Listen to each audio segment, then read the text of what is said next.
All right, I think we're live. Bonjour tout le monde, nous sommes ici avec Pierre, James et Katie. On va faire cette vidéo en anglais parce que James ne parle pas français, donc je passe directement en anglais. Hi everybody. Today or tonight we're here with Pierre, Katie, James and myself to talk about the French launch of Blood on the Clocktower.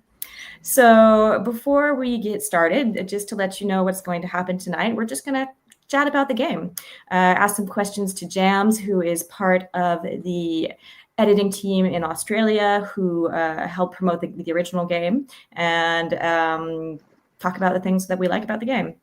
So just to get started, can we all just go around and say a little thing about your role, your link with Blood on the Clocktower. So I will start. So I'm Claire. I work at Open Sesame Games doing project management and translation towards English because I'm an American. And I also run a board game cafe in Paris. Pierre, do you want to tell us a little bit about you? I'm a big fan of the game. I've been playing it for 2 years. I just discovered it watching some YouTube videos. I fell in love with it right away. It looked so fascinating. So I thought I want to play this game as fast as possible. And then I basically binge watched a ton of videos. And eventually I wanted to be able to play in person. So I started playing online a lot with players from mostly British players. And then I wanted to be able to play in person. So I started a community around 2 years ago here in Paris. And when we started, it was just me storytelling once every 2 weeks or so. And now we have many players, also more storytellers, and we're running a regular game. So that's really nice to see how the game is getting more and more popular here in France. Mm-hmm. Have you noticed a big increase in players over the past 2 years? Oh yeah, for sure. Recently we have had a lot of big increase in players. Okay. So we are trying to run more sessions, but yeah. Great. Katie, do you want to tell us about yourself? Yeah, so my name's Katie. I have a YouTube channel called Board Game Siren. And I first discovered the game, obviously, watching the Blood on the Clocktower team and TPI playing the game online. And I was so invested from the start that I was like, okay, I need to get on the plane and get to the UK to go play this game. But I realized it'd be cheaper if I actually ordered the game and ran it for my friends. So I've been running games for a while now for people in France, so in French. And we put the games we play in person online for everyone else to be able to get a feel for the game and hopefully join the community. So you started storytelling right when you got the game. Had you ever played before you story told? So fun fact, I had never played, and I still to this day have never played a game myself of Blood on the Clocktower. I only storytell. Okay. That is only because it's very new in France. And I haven't played online yet. So I'm sort of waiting for my friends to pick it up, and then I'll be able to play a game. All right, good plan. Thank you, Katie. And Jams, do you want to tell us about what you do with the Pandemonium Institute? Sure. So I mostly work on game design with the Pandemonium Institute. I meet regularly with the game's original designer, Stephen Medway, and the two of us basically talk about all of the different things that we want to put into the game. So recently we, in English, released the Carousel, which is a big expansion pack of all of the characters that are not found in the base game.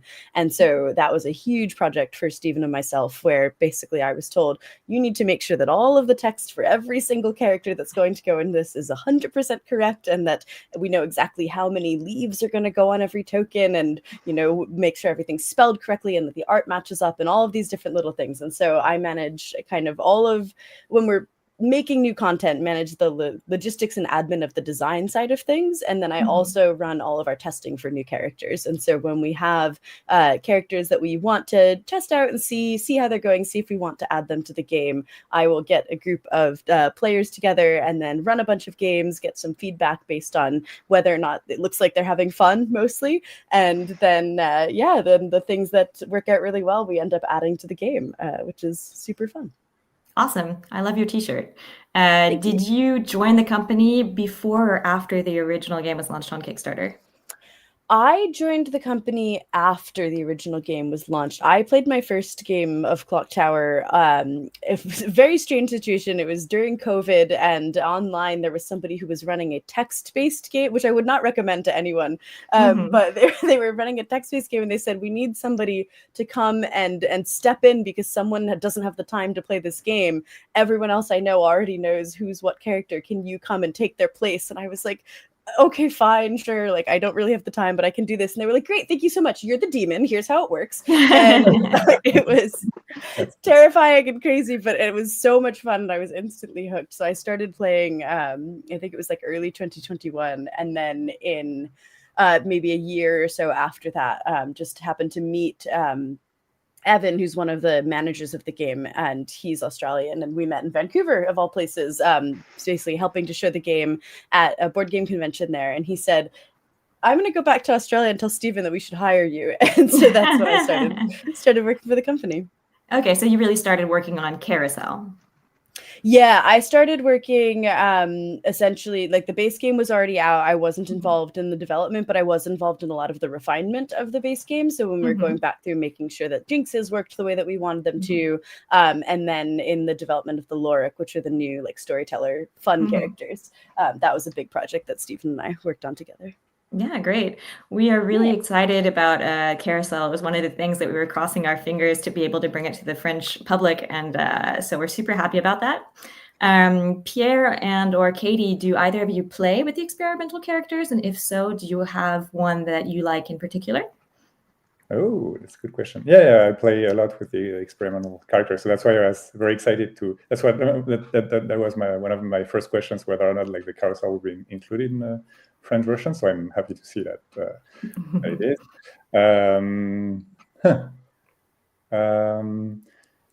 I think like I don't have like one character, one favorite character. Like I have more like some how you say, like I have.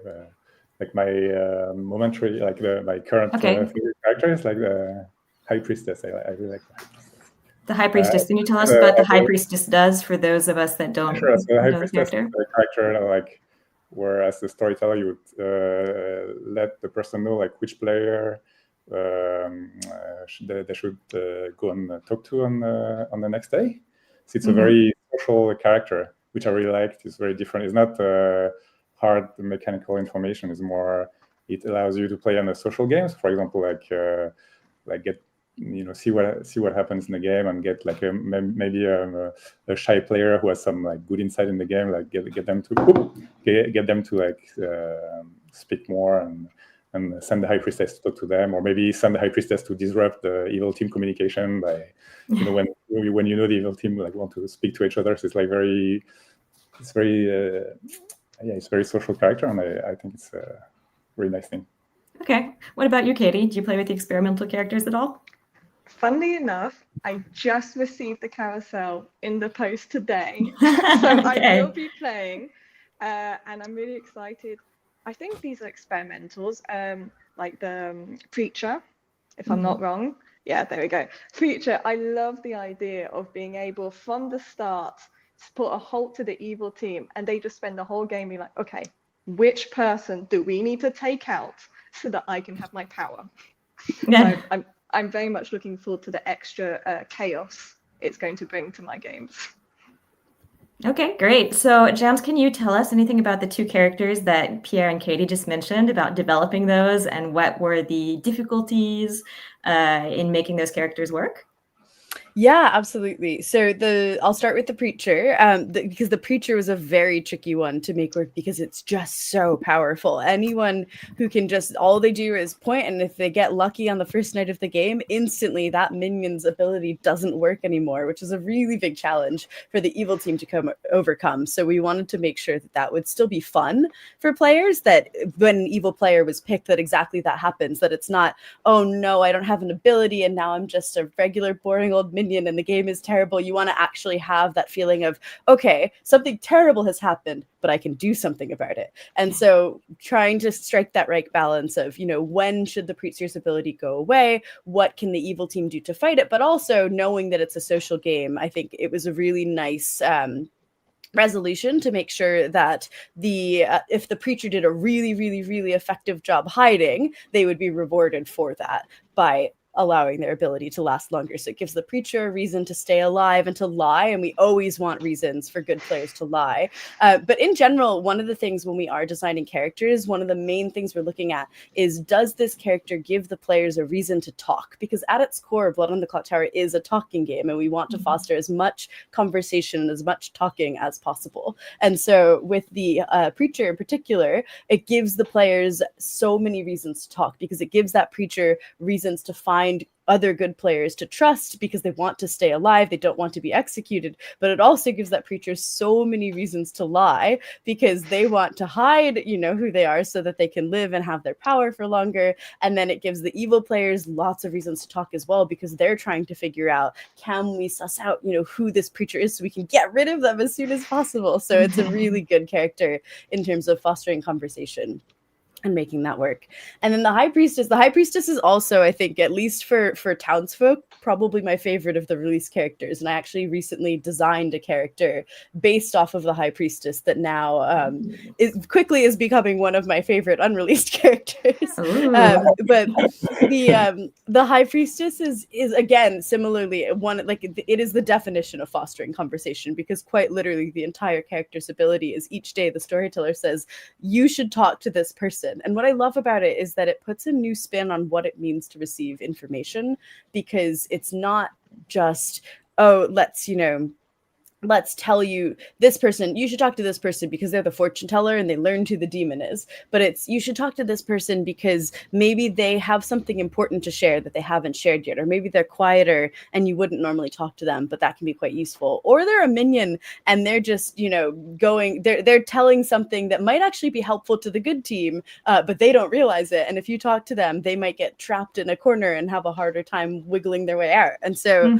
with the high priestess, I think the hardest part was trying to figure out how not to write the ability text for it, but how to actually write the almanac entry for that character in a way that really gave a lot of space to what we wanted the high priestess to be. Because we saw, even when we were testing it, players who would interpret it as, oh, I'm getting pointed to this person because they have correct information or they have very useful information. And we really wanted to emphasize that it's not really about the information that the player has gotten as much as it's about that player believing in the right worlds, or having interesting things to talk about, or having something that you haven't talked about yet. So for example, we had a game where an investigator on the first night got really useful information about one of the minions, and they kind of correctly figured out which one was the minion, which one was the good player.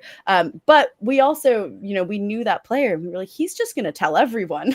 The high priestess doesn't need to talk to him because they're already going to get that information. They can go talk to somebody who's staying quieter about their role. Maybe it's a banshee or a sage, somebody who wants to die in the night and they need some help bluffing. So yeah, I think it was tricky from not the perspective of actually designing the character, but of communicating the intent of that character to the people who are going to run it and the players who are going to play with it. So that's an interesting thing that you bring up. Pierre, do you have something to say about that? Sure. Go ahead. Okay.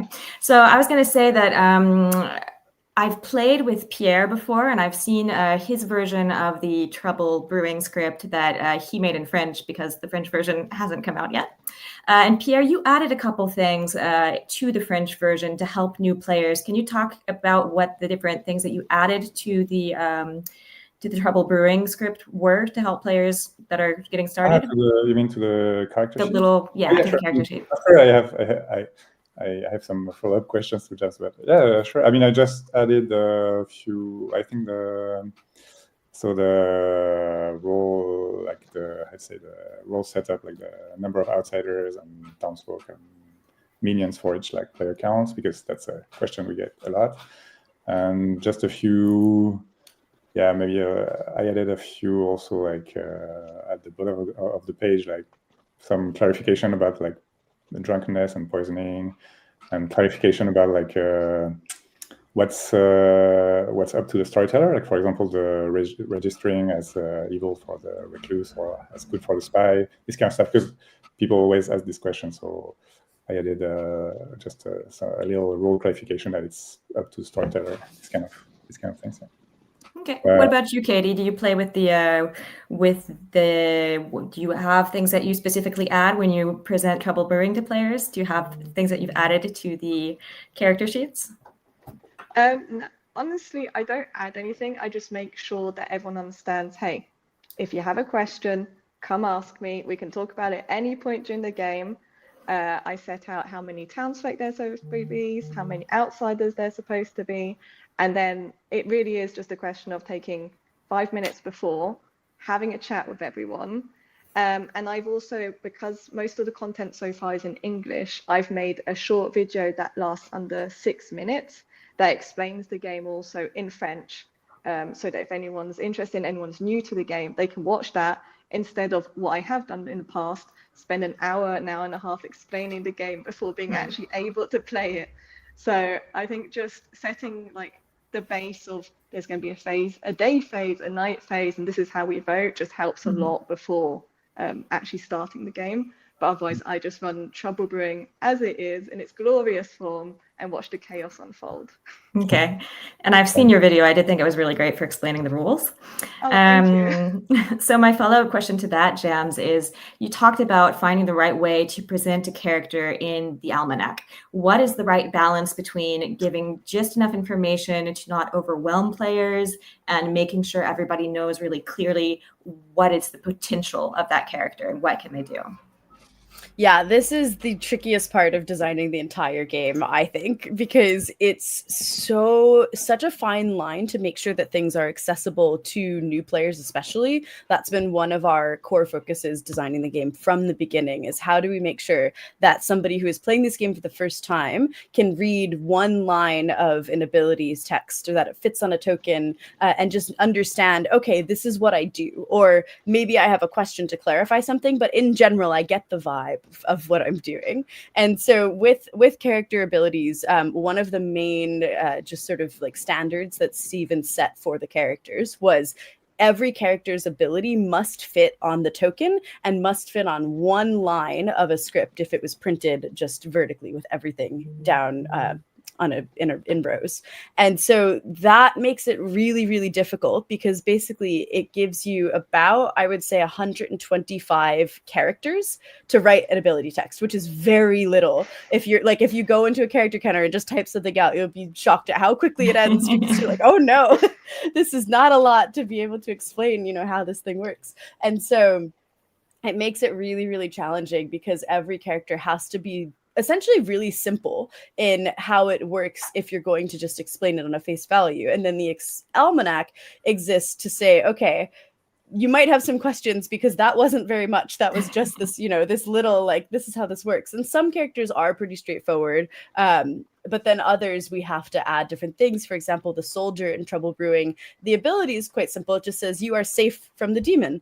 Mm-hmm. But then you have to understand, in order to really understand what that means, you have to have a definition for safe, which we actually don't yet. And so you have to have, in the Almanac, you have to explain, like, what does it mean to be safe? And what does it mean to be safe from the demon versus safe from other abilities? And how does that impact what's happening? Another example, I know Stephen and I have talked quite a lot about the cheffe ability, which in English uses the word pairs to explain players who are sitting next to each other. That is one of the most common questions we get when we're running games of Trouble Brewing, is what is pairs? What is a pair? And lots of really common misinterpretations where somebody says, oh, so pairs of evil players, that means how many evil players there are total in the game. Well, everyone knows that. This is a 9-player game. We all know there's 2 evil players. So why would that be useful information? And not understanding that, no, it's whether or not they're next to each other, which is also really fun thematically, because the chef ability, actually the whole theming of it is the idea that the chef has their restaurant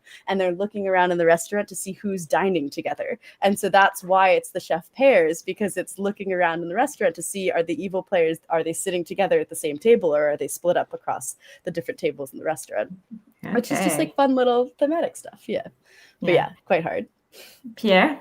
Yeah, and I ask a follow-up questions like on what you just talked about, because what's really great about Clocktower is it's a game that's where the complexity is more up to the storyteller and not up to the player. So the players can start the game like really quickly, and it's like up to the storyteller to deal with like all the shenanigans and interactions.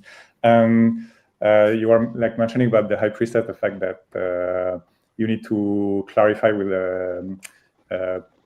storytellers like how it's kind of supposed to be run, or what's at least the design or the philosophy behind it. Because there are lots of like unofficial storyteller guides on the internet. Like for the high priestess, I was reading some. I think it's Emma who wrote it, like a really nice guide that I really enjoyed. And I was wondering if you guys, and same for like there are other complex characters like Legion or ATS, which are really rely on the storyteller to work. Like, are you planning to have a kind of official version of these guys, like as a storyteller extension of the Almanac or something like this, or like for the more complex characters where it's like they are like a little bit more for the storyteller to understand like on how to run them, or I was wondering. Yeah. So for a couple of the characters, we already have an official guide like that. I know I think it's the Legion, Atheist, and Yagababble right now are the 3 guides that I can remember. Plus there's a guide specifically for Madness. So it's not specific to the Cerenovus or the Mutant or the Pixie,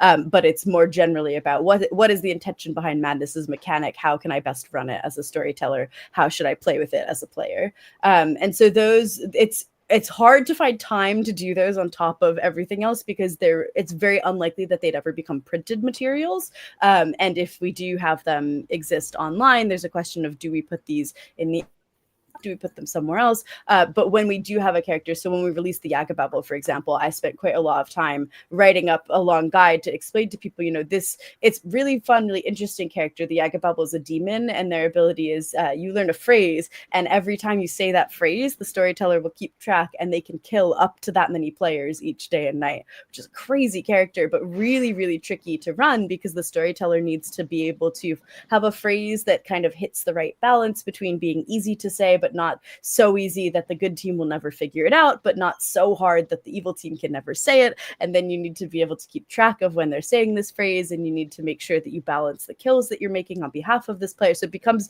quickly much more complicated than it sounds. And so we put together a big guide for that. And then for other characters, I think if we think that the players are going to be able to kind of take a character and engage with it themselves and then develop the different ways that they play with it. Like the High Priestess, I think one of the things that's been nice is seeing how people interpret it and then seeing how people refine that based on their experience. So people who do run the High Priestess as more of a, that person got good information, go and talk to them. Very quickly, those players develop a meta of, well, if the High Priestess learned that player, probably it's a good player, because this person isn't running the High Priestess in a way that allows the High Priestess to learn evil players. Then all of a sudden, the players are using this meta of, oh, the High Priestess just gets a steward ping every night. They just learn a good player every night.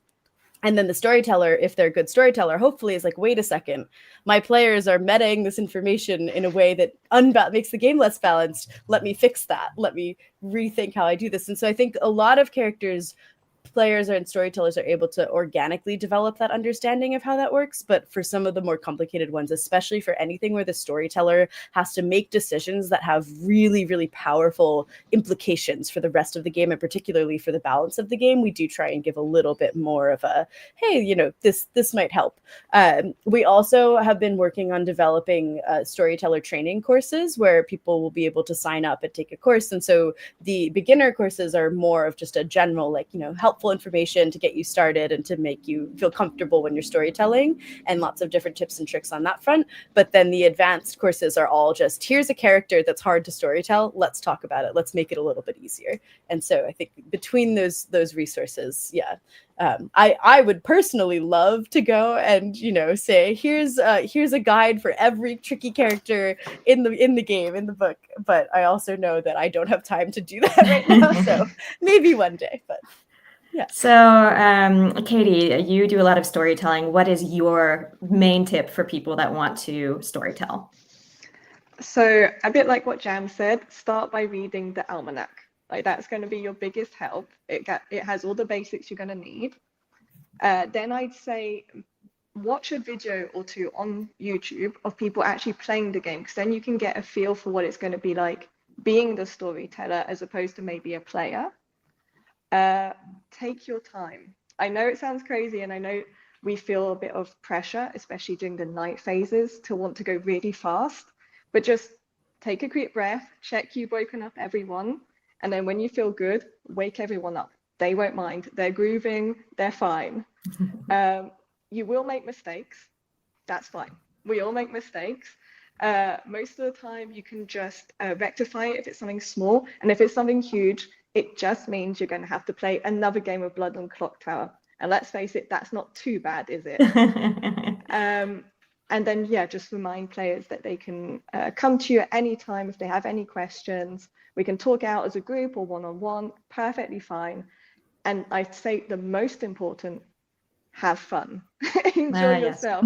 Because if you're enjoying yourself, the players will have fun. And then it's just a great experience.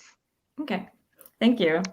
And James, we had a couple questions come in from the live viewing audience here.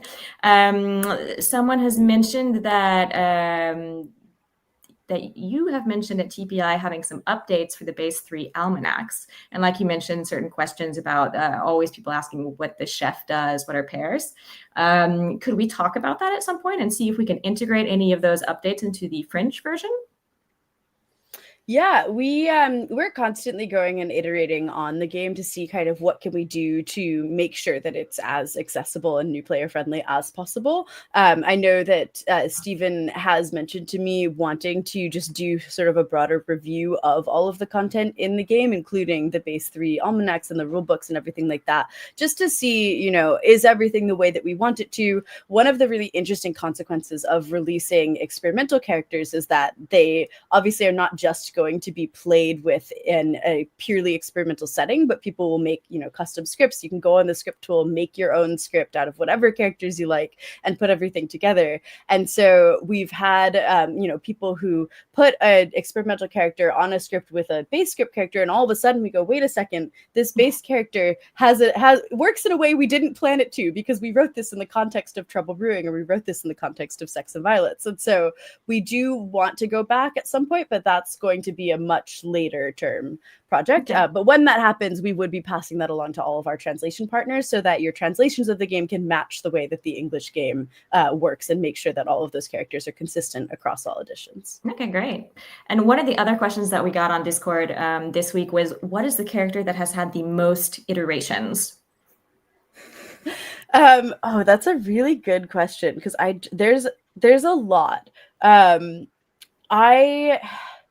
I think I'll give a couple examples of fun ones rather than just pick one, because there's so many. Lots of characters start as one idea and then they constantly change and iterate. And I mean, even now I'm thinking about some of the characters we have in development where the way that they look now is completely different to what they looked like 6 years ago. And there are, you know, folks out there who have their hands on some of our older unreleased characters who are going, oh, well, this works in a really interesting way. And I'm like, that hasn't worked that way for years. But for example, the Goon is a really fun example from Bad Moon Rising. The Goon, for a very long time, was a character where, as an outsider, their ability now is each night, the first player to pick you with their ability is drunk, and you become their alignment. So if an evil player picks you, their ability doesn't work, but the price of their ability not working is that you become evil and you get to join them. Or if a good player picks you, you know, you're harming the good team by drunking that useful good player,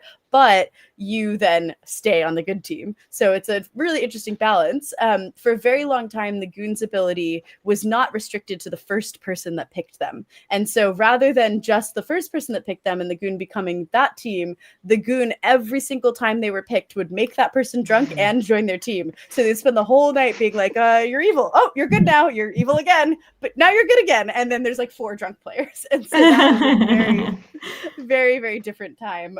Similarly, the Fangu from Sex and Violence, when the Fangu killed a player, the older versions of the Fangu did not restrict it to 1 jump per game. So if you had a pit hag who could make more outsiders and a Fangu who could continue jumping to those outsiders, you could just play this game of, oh, can we stop the Fengu before we are literally outnumbered? Because the Fengu could just continue jumping throughout the game and just keep, dying and making a new demon. Another one is the Sailor, which the older version, rather than the Sailor player choosing whether or not they, I'm going to pick a player and the Storyteller will decide who's drunk. The older Sailor was just the Sailor would pick if they wanted to be drunk or not.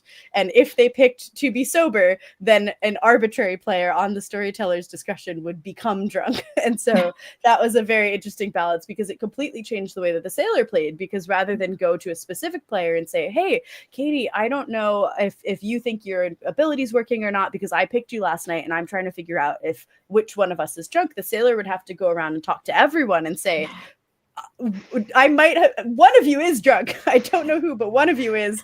Do you think your ability didn't work? Because that can help prove that I'm the Sailor. And so it was a completely different way of fostering conversation around that ability. But I think also ended up being not as much fun for players because there was this sense of underlying responsibility we noticed with players who felt a little guilty socially about causing someone else to be drunk. And so we didn't want people to feel badly for using their power, which is part of why it changed to, you're going to pick a specific person so that you have agency over that choice. And the choice the Storyteller is making becomes a little bit easier because they're just picking between these two people, which one do I want to make drunk, as opposed to, okay, you can't die. How do I balance that by making somebody else drunk here? So lots of different iteration with these characters. I know there's a couple as well.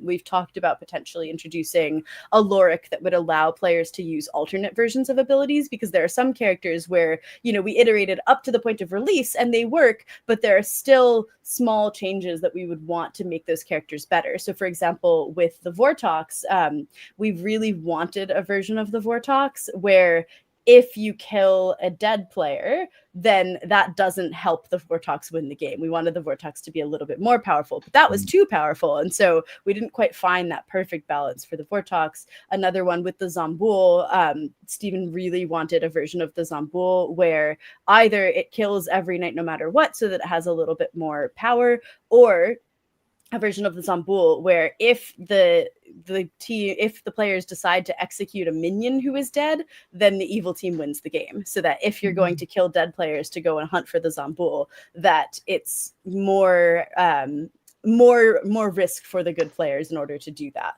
there's more consequences and that you really have to be sure you're getting the demon. So there's lots of different ones where there was an idea that, even though we continued iterating, we didn't quite get to an idea that Stephen wanted. But that's okay because, I think the game works pretty well as it is. So yeah, and it's making space for some new characters to come out that are kind of iterations like you mentioned. So we've also gotten a couple questions about building scripts. Pierre and Katie, have either of you ever made a custom script? Yes. Okay. And what was the inspiration for your custom script? What did you start with? Was it a character or a theme? Well, the inspiration for my custom script was, I think that was something mentioned by, you mentioned, James, before. It's like the good players being like having an incentive to lie or to spread misinformation, which I really liked. And so my custom script was based on outsiders, and especially I wanted outsiders who had like good reason to hide. So I wanted to have a little bit of fun with the experimental outsiders. So I think there was like a damsel, lunatic, of course. So the ogre also. So it was like based around the outsiders, and like there is also a Fangu on the script, so an extra reason for outsider having an incentive to lie. So that was kind of the design around it. And I also added some characters which help these outsiders. For example, I wanted a magician for the lunatic because I like the idea that you can give the lunatic. So the lunatic is a good player who thinks they are the demon, so they'll pick the demon. So you are going to give them minions and bluffs as if they were a demon, but obviously you can lie about all this information. And if you have a magician, which is yes, maybe I should explain. So the magician is a character that will be shown as one of the minions to the demon. So when there is a magician in play, the demon will wake up and see an extra minion, and obviously they know that one of them is not an actual minion and the magician, so it kind of disrupts the communication within the evil team, because you can't just go talk to your minion and say I'm the demon, because like one of them might be the magician. So that's interesting with the lunatic, because it gives them like a chance not to speak to their minion right away and to figure out right away that they're lunatic. So yeah, that was kind of the inspiration around that script. So. That sounds like a fun script. A Fangu outsider-based script where like outsiders have a lot of incentive to lie. And it sounds really fun. What about you, Katie? Have you ever made a custom script? Not yet. My players aren't ready for the chaos I'm going to unleash on them yet. Okay. So I'm getting them used to all the characters already. And there are so many custom scripts that exist already online that I think I'll start there. And then once they get a feel for it, I will unleash everything. Okay. But until then, I'm holding back for now. Okay. No, I mean, for sure, there are lots of really cool scripted experimental characters. So. And so, Jams, when we talk about custom scripts that TPI has come out with, or even just the characters, where does the inspiration for those come from? Is there a specific thing that you think, oh, I really want to make a character about like zombies, so let's go with the Zomboul? Or do you start with a theme, like, I don't know, Harry Potter, what can we do with the Harry Potter theme script? How does that work? Yeah, I think for characters and scripts, there's kind of two different, they're similar, but I would say adjacent kind of motivations, where most of the game's design starts with Steven, where he'll say, I've got an idea, or I have a general concept. For all of the expansion scripts, for example, he has this sort of overarching idea, and then his job is to communicate that idea with me and with the rest of our team to make sure that we're able to understand, okay, this is what we're going for. Now we're going to take the characters and try and put that together in a way that works. With the base scripts for the game, actually, Trouble Brewing was sort of the first kind of, okay, we've got everything together.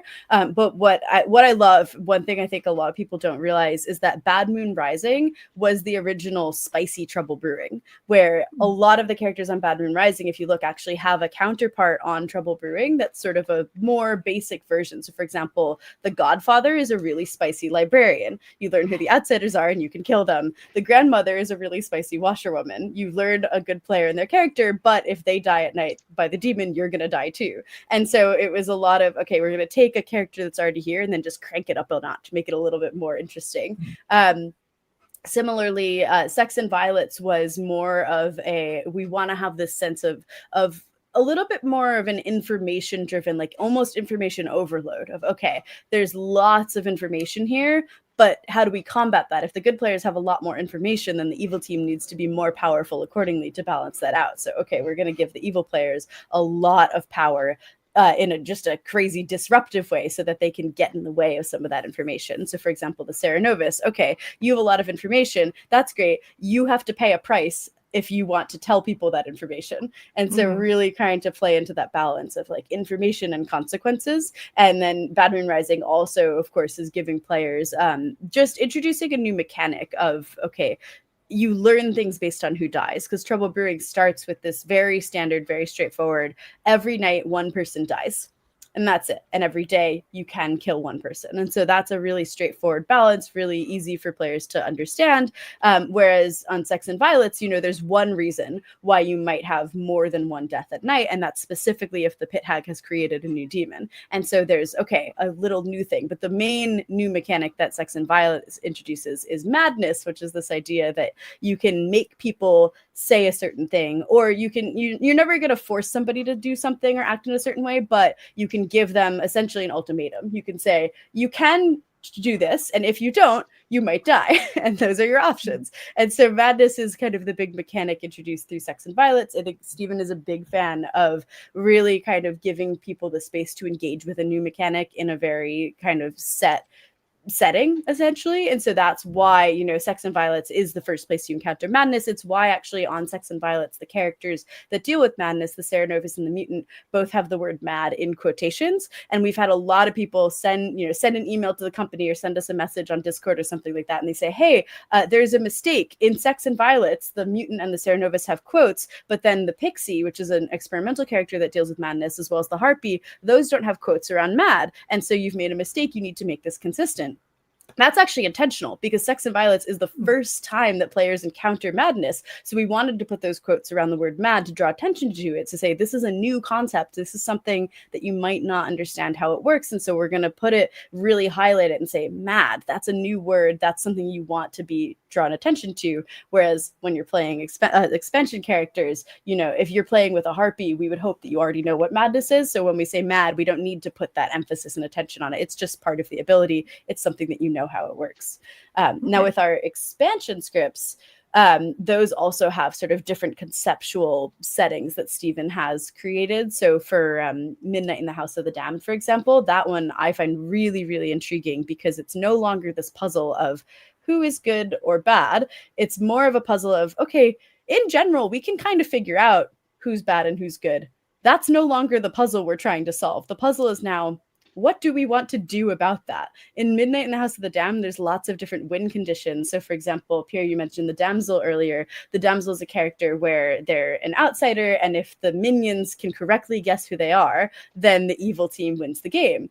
But there's also an outsider called the heretic, whose ability is the win condition of the game is flip-flopped. And so whoever wins the game, if the evil team would win, then the good team wins instead. And so if you have these characters, you know, together on a script, it all of a sudden becomes this really interesting puzzle where maybe the minions can figure out who that damsel is, but then they're like, do we want to guess who you are or not? And that's what we have to figure out now. And so imagine that, but happening on about, you know, 5 or 6 different win conditions across all different characters. And so it's a completely different feel. And I think ultimately when we are designing these new scripts, we want to make sure that every one that you play has that unique feel so that you really understand this is the game that we're entering into, and this is the space that we're occupying.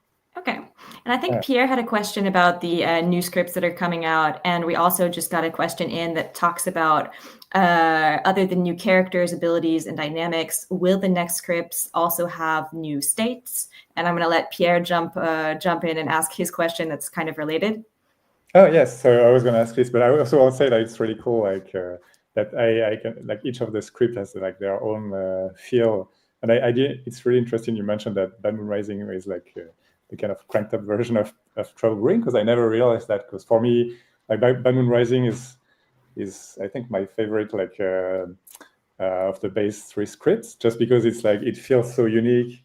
It's really like when you play Bad Moon Rising, it feels like it's almost like a new experience, like kind of like when you were the first time you played Trouble Brewing, when you started playing Clocktower, is like the whole different experience where like suddenly like what you're like all the mechanics you're used to are completely different, because it's like more about indirect information than direct information. I really get the feeling it's like a new experience. That's why I really enjoyed this script. So I'm really looking forward to to the new 3 scripts. I guess my question was like, because I think you're involved a lot in the playtesting process and everything. So just if you want to mention like where at what stage of the playtesting process you are, and like what's the process of finishing these expansions? Yeah, it's a really tricky process, because I think essentially the way that it works is we have an ever-growing list of about, I would say, I don't want to even put a number on it, because it's in the hundreds, somewhere between, let's say, like 300 and 400 characters of varying degrees of functionalness that we essentially every week, Stephen and I will meet, and he'll say, this week I'd like you to focus on these specific characters. And so he'll give me, let's say, you know, maybe it's on average, I would say it's like 3 or so townsfolk, usually an outsider, 1 or 2 minions, a demon, maybe a traveler, depending on the week. And he'll just give me a pile of characters, and he'll say, I need feedback on these by the time we meet next week. And then, so what's really fun about that is that I basically am given the challenge of make a script that allows you to get a sense of how these characters play together and whether or not they're fun and how they work out, which is really interesting, because I know there are lots of people in the community who have designed many custom scripts. I'm not one of those people. I design a script every once in a while, but mostly I do these scripts for work. And so it's a very interesting experience, because I'll basically have a list of characters that I need to test and no script to test them on. So I will write down each character, and then I'll just sort of take a moment to think about what are some really interesting characters that interact with this character in a really, really fun and fascinating way. So for example, if I had let's say the Boom Dandy, which is a minion that's already released, and their ability is they want to get executed because that will trigger the end of the game. And so if I was given Boom Dandy, I would sit there and go, okay, what are some really good characters that interact with the Boom Dandy? Well, maybe a poisoner is really good with the Boom Dandy because the poisoner wants to live for a long time, so they could bluff as the Boom Dandy to try and stay alive for longer to use their poisoner ability. Or maybe the damsel is really good with the Boom Dandy because they're an outsider who desperately wants to die, but if they seem like they want to die too much, good players might think they're the Boom Dandy and leave them alive. And so I'll kind of go through and write down maybe 4 or 5 characters for each character we're testing that have really interesting interactions with that character. And then I'll look at my now list of, say, like 30 or so characters, because if I've got like 7 characters and then 4 or 5 that interact with each one, I'll go, okay, is there anything here that's completely broken? So maybe with the Boom Dandy, if I've also written Saint for a different character, I'd go, oh, the Saint and the Boom Dandy, they're not broken, but they don't play sort of in an interesting way with each other. So maybe I'll just pick just one of those. I'll say, okay, I'll get rid of the Saint. And so then I end up having this script. Usually we'll kind of look at it and go, is there anything really broken now that I put this all together? Does this look like it's fun? Is it going to have interesting interactions for these characters? And are the players going to be able to play with these characters in a way that makes sense together? Sometimes I'll have, put the whole script together, and then all of a sudden I'll go, oh, those don't work together. That doesn't work at all, and I'll have to take something off or fix it. But then I'll just print it out, bring it to our group, and say, okay, this is what we're playing. And I've got a couple of other storytellers who will do this as well, so that we can get feedback from different groups, because we really don't want it to be restricted to just one person. Like, it's great if I think something's fun, that's great. I know Stephen trusts me, but I also don't think I should be the one voice on like what is fun for Clocktower players around the world. And so both Stephen and I think it's really important to make sure that we're getting feedback, not just from me and from the games that I'm running, but from multiple different sources, so that we really know, okay, this wasn't just fun in this one setting, but that this is fun kind of overall in lots of different settings. So yeah, we'll run some games. What's interesting, I find, when people think about playtesting and feedback, I often get asked, like, what feedback do you want? What can I tell you about my experience in the game? But that's actually not what we look for when we're looking at feedback from playtesting. What we're looking for is specifically, were the players having fun when they were playing this game? Were they talking a lot? Were they engaged in the puzzle that they were solving? Was it interesting to play with? Was it exciting? And sometimes that excitement and fun can come across in sort of a type 2 sense, where it's like players are frustrated in the moment, but then after the game, one of the biggest things I look for feedback is, when the game ends, what are people talking about? Are they talking about the game? Because I imagine if you've played or experienced Clocktower, you probably had those experiences where the game ends, instantly everyone is talking about, like, oh my god, when this person did that, or like when the goon turned evil because the cannibal ate them and it was this crazy, and they're just all talking about like what's happened in the game, and they're so excited and engaged. That's a big sign usually that characters work well, because they're fostering that conversation, they're fostering that connection, they're fostering that excitement in the group. And so after the game, I actually very rarely, if ever, sit down and say, what was your experience in that game? Because I just want to see how it plays out organically. And that's usually where we get that feedback. So in terms of the design process, right now, we're still looking at different characters and basically just getting a better sense of like which characters are really, really working, so that as we kind of plug and play characters onto the actual scripts themselves, we want to make sure that the characters are working the way that we want them to, and that we understand the consequences of those characters with other characters.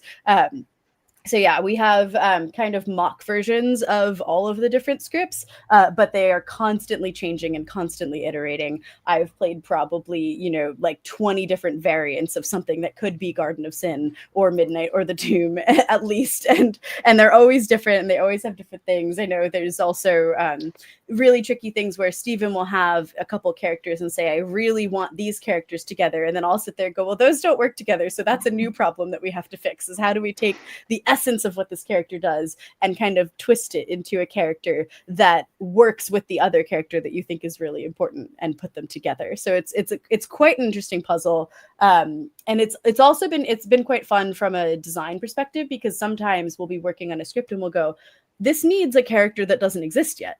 And it's like, we've got a list of 400 characters. You'd think surely there's something that does a good enough job at this thing. But then you'll go, no, actually. So for example, for Midnight in the House of the Damned, there was a challenge we were dealing with where there was a character that modified the outsider count, but it did it in a way that wouldn't help players figure out some more important information about the game. And I was like, what if we just had a new character that also modified the outsider count, but in a very particular way that would solve this problem? And then that character now exists. And it's quite a funny thing to be like, okay, we have all these characters and then we're still coming up with new ones constantly. So yeah, it's quite an iterative process, but it is a really fun process. And I don't know, it's very hard genuinely to put a timeline on a process like this, because it's just like when they're right, we know. The Zon actually is a great example of this, which is a minion that we released in November of 2024.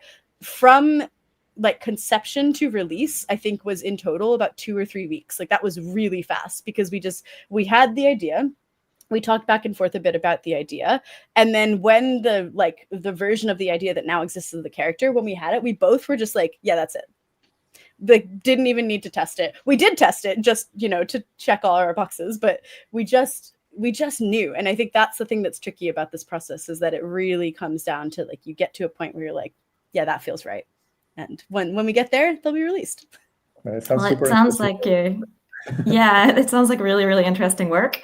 So we're coming up on 50 minutes now. So just so everyone can go to sleep or get started with their Saturday, I'm going to ask one closing question here for everybody, which is, where do you see yourself going with Blood on the Clocktower over the next year or two? What are you interested in exploring or doing differently? Pierre, what do you think about that? Continue playing for sure. Yeah, just like I'm excited about like the growing community here in France. Like, just continue to grow the community and like try new things. Like we have like the new with the Lori character, like trying new variations about the game, maybe new scripts. I was thinking possibly at some point doing some kind of a campaign, like the what was it called, like the campaign format where you change characters like when they get executed. That sounds sounds quite fun too, maybe at some point. But yeah, but more basically just continue playing the game and also like more simpler version of the game, because we also do a lot of just this good old trouble brewing and like for beginners, which is always good, and for experienced player it's always nice too. Definitely. Okay, what about you, Katie? Oh, I'm so excited. Like I mentioned, I got the carousel today, so that's going to be a thing. Custom scripts, I might try my own custom script. We'll see how that goes. I might send some emails or messages to people and be like, help, but we'll see. And honestly, just playing more games with people in France, because I've never played online. I'm all in person for now. So it's really getting, the feel with the people, and I don't know, just widening the community and getting more people as hooked as I am, which I'm not sure is possible, but I think it's possible. And I will do it. I will convert everyone. But it's such a fun game. And I know that for my friends, in any case, once they're hooked, that's it. Like, we are playing regularly all the time, as you'll see on our videos.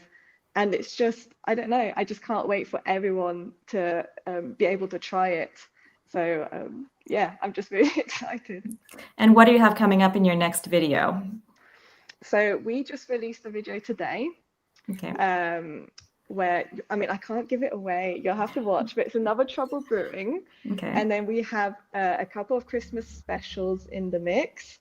And then coming next year is when we're going to start really on the Bad Moon Rising, and I will pronounce it correctly, Sect and Violets.